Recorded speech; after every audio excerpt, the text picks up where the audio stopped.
जय जवाहर दोस्तों, नमस्कार, जय हिंद। मैं रविशंकर यादव स्वागत करता हूं आप सभी का हमारे यूट्यूब चैनल पर। चलिए हम लोग पढ़ेंगे आज के टॉपिक में, अभी की वीडियो में, द्वैध शासन। द्वैध शासन क्या है इसके बारे में थोड़ा जानेंगे, क्यों इसको लागू किया गया और साथ में इसका लाभ क्या हुआ है ना, इन सब की बातें करेंगे। द्वैध शासन लागू किसने किया था तो याद रखिएगा, रॉबर्ट क्लाइव ने लागू किया था और वारेन हेस्टिंग ने इसको 1772 में क्या किया, समाप्त कर दिया। 1765 से लेकर 1772 तक यह क्या हुआ है, बंगाल में लागू रहा है। कहाँ लागू हुआ है तो बंगाल में। तो याद रखिएगा ये द्वैध शासन चला कहाँ है, ये सिस्टम था कहाँ, तो बोला जा रहा है कहाँ था, बंगाल में। बंगाल में इस व्यवस्था को लागू किया गया। अब हम लोग देखते हैं कि एक्चुअल में ये है क्या।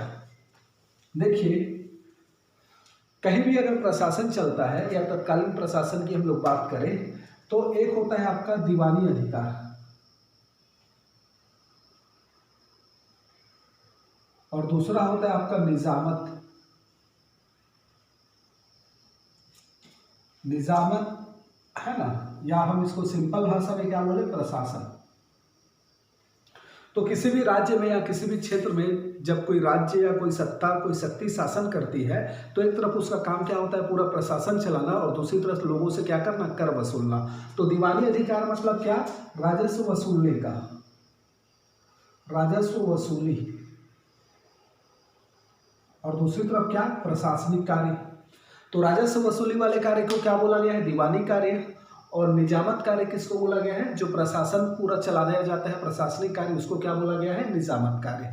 तो द्वैध शासन क्या हो रहा है, हम लोगों ने लास्ट टाइम पढ़ा बक्सर युद्ध, और बक्सर के युद्ध में हमने देखा कि 1765 में जब इलाहाबाद की संधि मुगलों के साथ की गई, शाह आलम द्वितीय के साथ, तो इलाहाबाद कोरा का क्षेत्र दिया था, 26 लाख उसको पेंशन दिया गया था। इसके अलावा एक उसमें पॉइंट था कि बंगाल, बिहार और उड़ीसा का दीवानी अधिकार अंग्रेजों को प्रदान कर दिया गया था। कहाँ का को बोला गया, किसका किसका, बंगाल, बिहार, उड़ीसा, और साथ में क्या, उड़ीसा। तो बोला गया था कि 1765 की संधि में, इलाहाबाद की संधि में, कि बंगाल, बिहार और उड़ीसा का दीवानी अधिकार ईस्ट इंडिया कंपनी को दिया गया। ठीक है। और उसके बाद जब संधि किया गया निजामुद्दौला से, निजामुद्दौला से जब संधि की गई तो वहां बोल दिया गया कि प्रशासनिक कार्य निजामुद्दौला के पास ही रहेगी और उसे उप सूबेदार की सहायता से क्या करना पड़ेगा, प्रशासन चलाना पड़ेगा, जिसकी नियुक्ति, उप सूबेदार की नियुक्ति ईस्ट इंडिया कंपनी करेगी। मतलब ये कि बंगाल में, बंगाल मतलब आज का बंगाल, बिहार, उड़ीसा पूरा है ना, पूरा क्षेत्र आ रहा है, पूरा वेस्ट बंगाल और साथ में आपका बांग्लादेश वगैरह सब तत्कालीन बंगाल में, उस समय का बंगाल में। तो सिंपल सा बात यहाँ पर से निकल के आ रहा है कि हमने देखा कि दीवानी अधिकार तो अंग्रेजों को दे दिया गया, ईस्ट इंडिया कंपनी को, लेकिन यहाँ का जो था निजामत जो कार्य था या प्रशासनिक कार्य था, इसको किसको सौंप दिया, यहाँ के शासक को। किसको सौंप दिया, शासक को। तो इसी को बोला गया है द्वैध सिस्टम, द्वैध शासन। मतलब कर वसूलने का अधिकार किसको है, बंगाल, बिहार और उड़ीसा का ईस्ट इंडिया कंपनी को। ये दीवानी अधिकार किसको दे दिया गया, ईस्ट इंडिया कंपनी को। जबकि निजामत और प्रशासन, निजामत या फिर प्रशासनिक अधिकार ये किसके पास था, शासक के पास। बात समझ में आ रहा है। मतलब द्वैध शासन एक ऐसा सिस्टम था जिसके तहत बंगाल के राजस्व वसूली का अधिकार या दीवानी कार्य ये चले गया था ईस्ट इंडिया कंपनी के पास। तो दूसरी ओर बंगाल में प्रशासनिक जिम्मेदारी या प्रशासन का कर्तव्य या प्रशासन का कार्य कौन कर रहा था, शासक कर रहा था। इसी को बोला गया है द्वैध शासन, और कुछ नहीं। बहुत सिंपल सा वर्ड कि द्वैध शासन है क्या, तो हम बोल सकते हैं जैसे मेंस में लिखना है तो, है ना, क्योंकि हम जो पढ़ रहे हैं मेंस के पॉइंट ऑफ व्यू से ही पढ़ रहे हैं। प्री में क्या पूछेगा, कहाँ लागू किया गया था, किसने लागू किया, किसने समाप्त किया, इससे ज़्यादा कुछ नहीं पूछेगा। हाँ, लेकिन मेंस में द्वैध शासन क्या था बताइए, क्यों, उससे क्या लाभ हुआ, क्यों लागू किया गया, ये सब पूरा मेंस में पूछता है। तो हम लोग उसी के पॉइंट ऑफ व्यू से देख रहे हैं। तो क्या बोला जाएगा, सिंपल सा क्या है, तो द्वैध शासन एक ऐसी व्यवस्था थी, या बंगाल में लागू की गई एक ऐसी व्यवस्था थी जिसके तहत बंगाल का राजस्व अधिकार, या राजस्व नहीं बोलेंगे हम, डायरेक्ट बोलेंगे दीवानी, बंगाल का दीवानी कार्य या दीवानी अधिकार अंग्रेजों के पास था। तो दूसरी ओर वहाँ के प्रशासन की जिम्मेदारी किसके पास थी, वहाँ के शासक के पास थी। इस तरह क्या हुआ, कर या राजस्व कोई और वसूल रहा था, लेकिन पूरा प्रशासन कोई और चला रहा था। हालांकि अप्रत्यक्ष रूप से प्रशासन अंग्रेज ही चला रहे थे। क्यों मैं ऐसा बोल रहा हूँ, क्यों, क्योंकि ये शासक को जो प्रशासन चलाना था ये सूबेदार की सहायता से, है ना, किसकी सहायता से? उप सूबेदार की सहायता से। और उप सूबेदार की नियुक्ति कौन करता था? तो इसकी नियुक्ति बोला गया था कौन करेगा? तो east India company. East India company इसकी क्या करेगी? नियुक्ति करेगी। तो देखा जाए तो अप्रत्यक्ष रूप से प्रशासन ईस्ट इंडिया कंपनी ही चला रही है, अप्रत्यक्ष रूप से, लेकिन प्रत्यक्ष कौन चला रहा है? शासक, यहाँ का जो निजामुद्दौला था। बात समझ में आया होगा। मैं एक बार और फिर से बोल रहा हूँ, क्या बोल रहे हैं? द्वैध शासन के अंतर्गत, यह क्या बोल सकते हैं, ऐसे भी बोल सकते हैं कि बंगाल में लागू की गई एक व्यवस्था थी जिसके अंतर्गत बंगाल, बिहार और उड़ीसा का दीवानी अधिकार ईस्ट इंडिया कंपनी के पास था, जबकि उसके प्रशासन की जिम्मेदारी निजामुद्दौला या शासक के पास थी। हालांकि अप्रत्यक्ष रूप से प्रशासन भी ईस्ट इंडिया कंपनी ही चला रही थी। बस इतना ही लिखना है आपने को, ठीक है। अब बात आता है कि क्यों लागू किया गया बंगाल में द्वैध शासन सिस्टम, क्यों लागू किया गया? चलिए इसकी बात करते हैं हम लोग। तो क्यों लागू किया गया है, तो इसके अंतर्गत हम बोल सकते हैं, कुछ पॉइंट रख सकते हैं। जैसे कि बोला जाता है कि वो प्रारंभिक दौर था कंपनी का, या भारत में ईस्ट इंडिया कंपनी या अंग्रेजों का वो प्रारंभिक काल था, है ना। तो बोला जाता है कि इनको प्रशासन की जानकारी नहीं थी, इसलिए प्रशासनिक जानकारी का अभाव था। किनको? अंग्रेजों को प्रशासनिक जानकारी का अभाव था। एक यह कारण बोला जाता है कि भाई भारत में आपने बक्सर के युद्ध के तहत तो चलो आपने हरा दिया अवध, मुगल और बंगाल को, और आप डायरेक्ट प्रशासन करना चाहोगे तो उसके लिए आपको जानकारी चाहिए ना कि भारत में प्रशासन कैसा चल रहा है, सिस्टम कैसा है, नीचे से लेकर ऊपर तक किस तरीके से प्रशासन चलता है। तो स्टार्टिंग में बोला जाता है कि प्रशासनिक जानकारी का उनको क्या था? अभाव था। दूसरा एक पॉइंट बोला जाता है कि अगर ये डायरेक्ट बंगाल में शासन करना चालू करते तो इनको विद्रोह का सामना करना पड़ता। विद्रोह का सामना मीन्स क्या? शासक और आम जनता, शासक और आम जनता के विद्रोह की संभावना थी।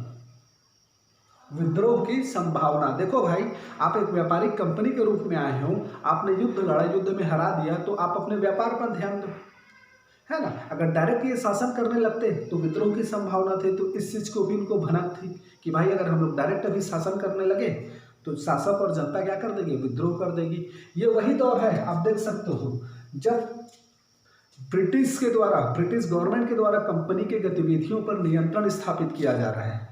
तो इनको डर था कि ब्रिटिश गवर्नमेंट भी हमको क्या करेगी? कंट्रोल करेगी। क्यों? क्योंकि ये आई किस लिए है? ये आई है व्यापारिक कंपनी के रूप में, ना कि शासन करने। हालांकि वो बाद में चल के शासन कर रही है, पूरा उपनिवेश बनाकर प्रत्यक्ष शासन करती है 1858 के बाद, लेकिन फिलहाल अभी तो व्यापारिक कंपनी है कि नहीं। तो क्या बोला गया कि इस समय क्या था? इनको डर था कि ब्रिटिश गवर्नमेंट भी इनकी गतिविधियों पर क्या कर रही थी? नियंत्रण स्थापित कर रही थी। ब्रिटिश सरकार इनकी गतिविधियों को क्या कर रही थी? नियंत्रित कर रही थी, गतिविधियों को नियंत्रित कर रही थी। आप देख सकते हो समय 1772 के जस्ट बाद, एक साल बाद आता है रेगुलेटिंग एक्ट 1773, ब्रिटिश संसद द्वारा पारित भारत के लिए पहला कानून, वो आता है। एक और कारण बोला जाता है कि एक तो ब्रिटिश सरकार का भी भय था क्योंकि वो इनकी गतिविधियों पर कंट्रोल कर रही थी। दूसरा इनको भय था कि जो अन्य ब्रिटिश कंपनियां थी, अन्य ब्रिटिश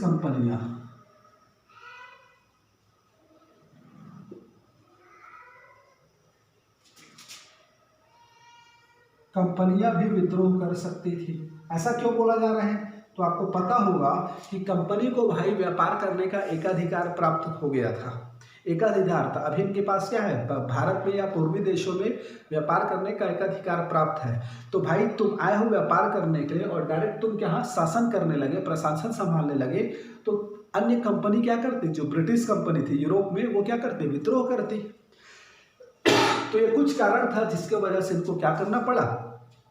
द्वैध शासन को बंगाल में लागू करना पड़ा कि भाई चलो ठीक है, दीवानी अधिकार तो मिल गया है, राजस्व के रूप में इफरात पैसा आएगा, पैसे से मतलब रखो, प्रशासन तो निजामुद्दौला या बंगाल का शासक चला रहा है, और वो भी हमारी इच्छा से इन द सेंस क्या, जो उप सूबेदार की हमने नियुक्ति कर दी है उसके सलाह से चलाएगा करके। ठीक है, चलिए ठीक है, समझ में आया बात। अब बात आता है कि इससे लाभ क्या हुआ, इससे लाभ क्या हुआ। तो देखो इसी से पॉइंट निकालो। अलग से रटने वटने की जरूरत नहीं है, रटेंगे तो कुछ कर नहीं पाएंगे। यही से पॉइंट निकालते हैं कि भाई देखो, इनको प्रशासनिक सुविधा प्राप्त हुई, प्रशासन की सुविधा प्राप्त हुई। मैं बोल सकता हूँ लाभ में कि क्या, प्रशासन की सुविधा प्राप्त हुई। कैसे प्रशासन की सुविधा प्राप्त हुई? कि प्रशासन तो देखो मेन जो काम है कर वसूल करना, राजस्व वसूल करना, उस पर इनका नियंत्रण है, वो ये कर रहा है, ठीक है। और द्वैध शासन की वजह से इनको क्या हुआ, प्रशासन का झंझट नहीं था। प्रशासन कौन संभाल रहा है? शासक यहाँ का संभाल रहा है, निजामुद्दौला। तो प्रशासनिक सुविधा इनको प्राप्त हुई। फालतू के बेकार खर्चे से इनको क्या हुआ, छुटकारा मिला। आप बोल सकते हो क्यों? क्योंकि अगर ये प्रशासन चलाते, मान लो अगर ये यहाँ का प्रशासन चलाते, तो इनको अलग से फिर प्रशासन चलाने के लिए क्या करना पड़ता, अधिकारी और कर्मचारियों की नियुक्ति करनी पड़ती, तो उससे ये बच गए। बात समझ में आ रहा है? तो हम क्या बोल सकते हैं, प्रशासनिक व्यय से इनको क्या मिला, प्रशासनिक व्यय नहीं करना पड़ा। क्यों नहीं करना पड़ा? क्योंकि भाई प्रशासन कौन संभाल रहा है, शासक संभाल रहा है ना। और वो किसकी सलाह से काम कर रहा है, उप सूबेदार की सलाह से। बात समझ में आ रहा है? तो ये इनको लाभ हुआ। पहला क्या बोला जा रहा है कि प्रशासन की सुविधा, कि देखो प्रशासन के लिए व्यय नहीं कर रहा है, लेकिन बंगाल का प्रशासन चल रहा है और वहां से पूरा राजस्व की वसूली कौन कर रही है, ईस्ट इंडिया कंपनी। ये जितना चाह रही है, थोड़ा सा पैसा किसको दे रही है, निजामुद्दौला को दे रही है, लो तुम चलो प्रशासन के खर्चे के रखे रहो। लेकिन ये अगर अपना प्रशासन चलाते, अपने अधिकारी और कर्मचारियों की नियुक्ति करते, तो इनका प्रशासनिक व्यय क्या होता, बहुत ज्यादा बढ़ता। तो उस प्रशासनिक व्यय उनको क्या करना पड़ा, नहीं करना पड़ा, प्रशासनिक व्यय से बच गए। दूसरा क्या बोला जा रहा है, प्रशासनिक सुविधा इनको मिलती रही, ठीक है जी। और साथ में क्या बोला जा रहा है कि बंगाल में क्या था, इनका एकाधिकार चल रहा था बढ़िया अच्छे से। तो ये कुछ कारण है जिसके वजह से क्या हुआ, ये लागू हुआ, द्वैध शासन व्यवस्था ईस्ट इंडिया कंपनी ने लागू की और इनको इससे क्या हुआ, लाभ हुआ। अब बात आता है कि इसका प्रभाव क्या पड़ा बंगाल पे। अगर मान लो लंबा चौड़ा क्वेश्चन है तो आपको प्रभाव भी बना। अब द्वैध शासन से आप क्या समझते हैं, ये 8 नंबर का क्वेश्चन पूछ दिया, तब आपको बताना पड़ेगा, है ना। तो एक्स्ट्रा पॉइंट कुछ आप उसमें क्या ऐड कर दो, आप ऐड कर दो कि ठीक है भाई इसका प्रभाव क्या पड़ा बंगाल पर, उसको ऐड कर दो। तो प्रभाव में आप बोल सकते हो, कुछ पॉइंट हम लिख सकते हैं प्रभाव। तो बंगाल में प्रभाव क्या पड़ा, तो आप बोल सकते हो सिंपल सी बात, उत्तरदायित्व का अभाव। उत्तरदायित्व का अभाव, उत्तरदायित्व का अभाव इन द सेंस क्या कि भाई एक तरफ देखो पैसा कोई दूसरा कोई वसूल कर रहा है और शासन कोई और चला रहा है, ठीक है। तो इससे क्या हुआ, उत्तरदायित्व का अभाव हो गया बंगाल में। क्यों? क्योंकि शासक के ऊपर क्या थी, जिम्मेदारी थी प्रशासन चलाने की, लेकिन पैसा कलेक्ट पूरा कौन कर रहा है, ईस्ट इंडिया कंपनी कर रही है। इससे क्या हो गया कि ईस्ट इंडिया कंपनी के ऊपर उत्तरदायी नहीं था प्रशासन चलाने के लिए, वो प्रशासन चलाने के लिए जिम्मेवार नहीं था ईस्ट इंडिया कंपनी। इससे क्या हुआ, बंगाल में उत्तरदायित्व की भावना का अभाव हुआ, उत्तरदायित्व का अभाव हुआ, जिससे बंगाल की जो व्यवस्था थी ये चरमरा गई, जिससे बंगाल की व्यवस्था क्या हो गई, चरमरा गई। आप बोल सकते हो ये पॉइंट को। साथ में आप बोल सकते हो कि बंगाल में इनका व्यापारिक एकाधिकार हो जाने के कारण, व्यापारिक एकाधिकार हो जाने के कारण ये क्या करने लगे, बंगाल के जो भारतीय व्यापारी थे, भारतीय व्यापारियों का क्या करने लगे, शोषण करने लगे। भारतीय व्यापारियों का क्या करने लगे, शोषण करने लगे, जिससे भारतीय व्यापारियों का क्या होने लगा, पतन होने लगा, ठीक है। परिणाम स्वरूप क्या होने लगा, इनका पतन होने लगा। आगे चल के हम लोग देखेंगे उद्योगों का पतन में या विऔद्योगिकरण में भी ये कुछ पॉइंट हम शामिल करेंगे ये वालों पर, ठीक है। तो ऑल ओवर देखा जाए तो बंगाल का क्या होने लगा, शोषण बढ़ गया, आम जनता का भी शोषण हुआ, या आप बोल सकते हो कि किसानों का क्या बढ़ा, शोषण बढ़ा। तो ये कुछ कारण हैं जिसके वजह से क्या हुआ है, मतलब बोल सकते हो कि ऑल ओवर हम बोल सकते हैं कि बंगाल की क्या हो गई, दशा खराब हो गई। क्यों? क्योंकि भाई उत्तरदायित्व का अभाव उत्पन्न हो गया बंगाल में। क्यों? क्योंकि जो शासन कर रहा है उसको पैसा ही नहीं मिल रहा है, और जिसको पैसा मिल रहा है वो शासन ही नहीं कर रहा है। बात समझ में आ रहा है? हाँ, ये परिणाम हुआ बंगाल पर। तो हमने क्या देख लिया, हमने देखा कि द्वैध शासन व्यवस्था किसने लागू किया, तो लागू किया क्लाइव ने, समाप्त किसने किया, वॉरेन हेस्टिंग ने। क्या था, तो एक ऐसी व्यवस्था जिसके तहत बंगाल का दीवानी अधिकार ईस्ट इंडिया कंपनी को प्राप्त था, तो दूसरी ओर उसके प्रशासन की जिम्मेदारी किसके पास थी, शासक के पास थी। हालांकि अप्रत्यक्ष रूप से अप्रत्यक्ष रूप से प्रशासन कौन चला रहा था, ईस्ट इंडिया कंपनी ही। क्यों, क्योंकि जो शासक था वो उप सूबेदार की सहायता से ही क्या कर रहा था, प्रशासन चला रहा था। ठीक, क्यों लागू किया गया, मैं कारण बताया कि विद्रोह की भावना की डर थी शासकों का या आम जनता का, प्रशासनिक उनको अनुभव नहीं था। ब्रिटिश गवर्नमेंट भी क्या कर रही थी, गतिविधियों को नियंत्रित कर रही थी, और साथ में क्या, अन्य ब्रिटिश व्यापारिक कंपनी थी उनका भी विद्रोह का क्या था, डर था। तो ये सभी कारण थे जिसकी वजह से बंगाल में द्वैध शासन व्यवस्था लागू किया गया। चलिए, तो हमने देख लिया क्या, बंगाल में द्वैध शासन व्यवस्था। अब हमने देखा कि भाई इसको लागू किसने किया था, रॉबर्ट क्लाइव ने। किसने लागू किया था, रॉबर्ट क्लाइव ने। अब यही प्रश्न हम थोड़ा सा रॉबर्ट क्लाइव के बारे में जानेंगे, क्योंकि देखो रॉबर्ट क्लाइव है ना, जो इम्पोर्टेंट व्यक्ति है, ये एक इम्पोर्टेंट कैरेक्टर है। स्टार्टिंग में ईस्ट इंडिया कंपनी के स्टैब्लिश को लेकर, उसके प्रभाव को स्थापित करने को लेकर रॉबर्ट क्लाइव का इंपॉर्टेंट रोल है। तो हम थोड़ा सा उसके बारे में जान लेते हैं। रॉबर्ट क्लाइव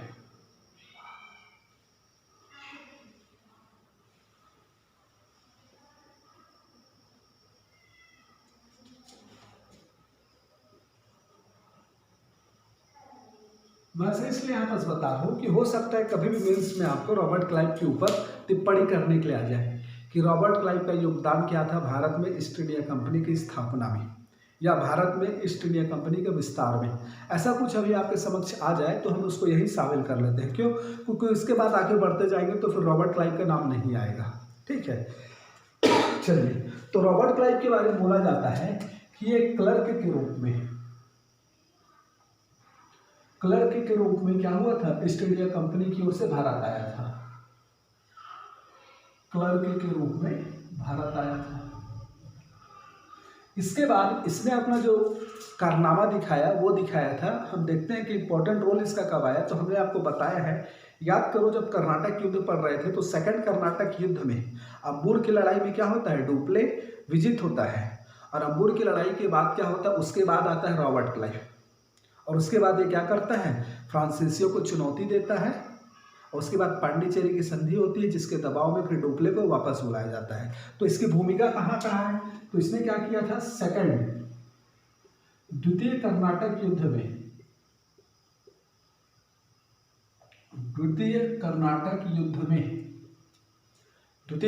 युद्ध में क्या किया था, तो अंग्रेजों की स्थिति को मजबूत की थी। अंग्रेजों की स्थिति को क्या की थी, मजबूत की थी।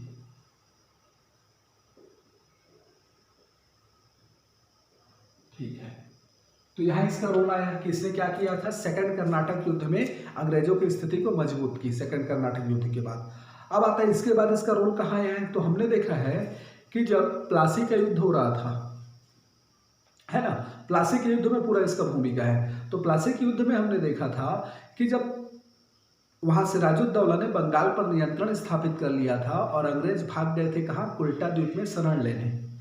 उसके बाद फिर आता है रॉबर्ट क्लाइव इधर मद्रास से, और उसके बाद पूरा प्लासी के युद्ध की लड़ाई में अपनी भूमिका अदा करता है। तो उसने क्या किया था, तो कलकत्ता पर पुनः नियंत्रण स्थापित करने में, कलकत्ता पर पुनः नियंत्रण स्थापित करने में, या ऐसा बोल सकते हैं प्लासी युद्ध के पूर्व कलकत्ता पर पुनः नियंत्रण स्थापित करने में इसकी भूमिका थी। और क्या बोल सकते हैं, तो कलकत्ता के बाद हमने देखा था कि इसने क्या किया था, कलकत्ता के बाद अलीनगर की संधि और चंद्रनगर पर अधिकार, अलीनगर की संधि करके फोर्ट विलियम जो किला था उसकी घेराबंदी को मान्यता प्राप्त कर लिया, और दूसरी तरफ क्या किया, चंद्रनगर पर अधिकार करके फ्रांसीसियों की स्थिति को मजबूत किया या कमजोर किया फ्रांसीसियों को, ताकि वो सिराजुद्दौला का मदद न कर पाए। तो हम क्या बोल सकते हैं यहाँ पर कि क्या किया, सिराजुद्दौला से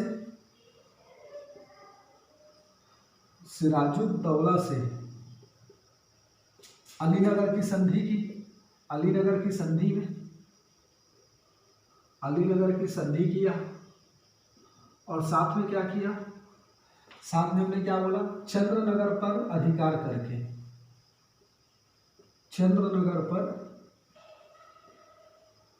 अधिकार करके फ्रांसीसियों को कमजोर किया था। ऐसा क्यों किया था, ताकि ये हेल्प ना कर पाए सिराजुद्दौला का। फ्रांसीसियों को क्या किया, कमजोर किया।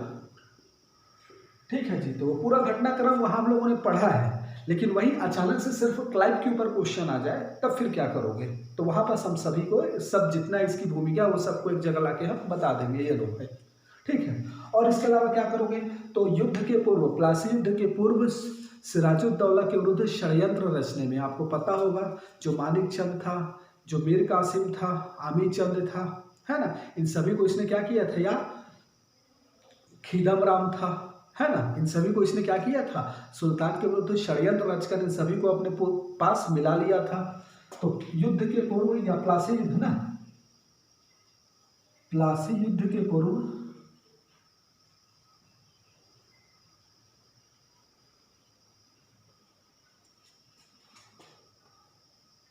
सिराजुद्दौला के विरुद्ध षड्यंत्र में, सिराजुद्दौला के विरुद्ध षड्यंत्र में, षड्यंत्र रचने, तो यहां भी इसकी इंपॉर्टेंट भूमिका थी। उसके बाद प्लासी के युद्ध में इसने भूमिका अदा किया, युद्ध में पार्टिसिपेट किया और कुछ ही घंटे में पराजित कर दिया। तो प्लासी के युद्ध में भी भूमिका इसकी थी, है ना। ऐसा नहीं था कि प्लासी का जब युद्ध हुआ तो ये वापस था, वापस नहीं, ऐसा कुछ नहीं है। प्लासी के युद्ध में इसकी भूमिका थी।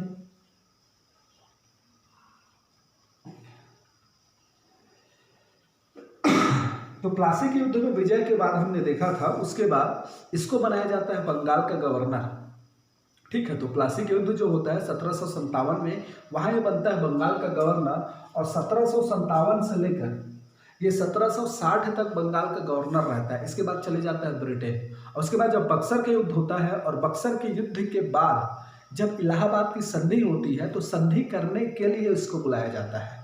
संधि होता है और उसके बाद फिर से इसको बंगाल का गवर्नर बनाया जाता है। तो बंगाल का 2 बार गवर्नर बनता है। उससे पहले हम लिख देते हैं क्या, कि बक्सर युद्ध के बाद भारतीय शक्तियों से संधि करने में इसकी भूमिका थी। तो क्या, बक्सर युद्ध के बाद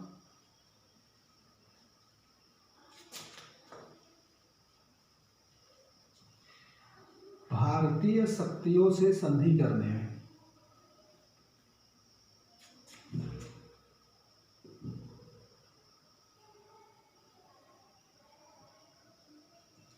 संधि करने में क्या थी, इसकी भूमिका थी। और एक पॉइंट अब जो अभी मैं बताया गवर्नर के बारे में, है ना, गवर्नर को लेकर, तो ये कब कब गवर्नर था, तो 1757 से 1760 तक, और इलाहाबाद संधि के बाद तो 1765 से 1767 तक ये 2 बार क्या बना, बंगाल का गवर्नर भी बना। तो याद रखिएगा, इतना पॉइंट अपने को ना पर्टिकुलर रॉबर्ट क्लाइव को लेकर जानना है। इंपॉर्टेंट, बहुत इंपॉर्टेंट कैरेक्टर है, तो याद रखिएगा। ठीक है जी, चलिए एक बात और, एक फैक्ट मैं यहाँ बता रहा हूँ कि जो बंगाल, बिहार और उड़ीसा का दीवानी अधिकार, चलो ये रॉबर्ट क्लाइव खत्म हो गया, ठीक है। मैं एक फैक्ट है जो आप लोग को बताना चाहूँगा अलग से, उसको थोड़ा सा याद रखिएगा। अभी हमने देखा कि बंगाल और बिहार और उड़ीसा का दीवानी अधिकार अंग्रेजों को प्राप्त हुआ था, है ना। तो वहाँ पर ना दीवान के लिए ना कुछ व्यक्ति की नियुक्ति की थी, उसको थोड़ा सा याद रखिएगा एज अ फैक्ट। जैसे कि यहाँ आपको दिख रहा है इतना भी, एक था आपका क्या, रजा खां, रजा खां, दूसरा था आपका शताब राय,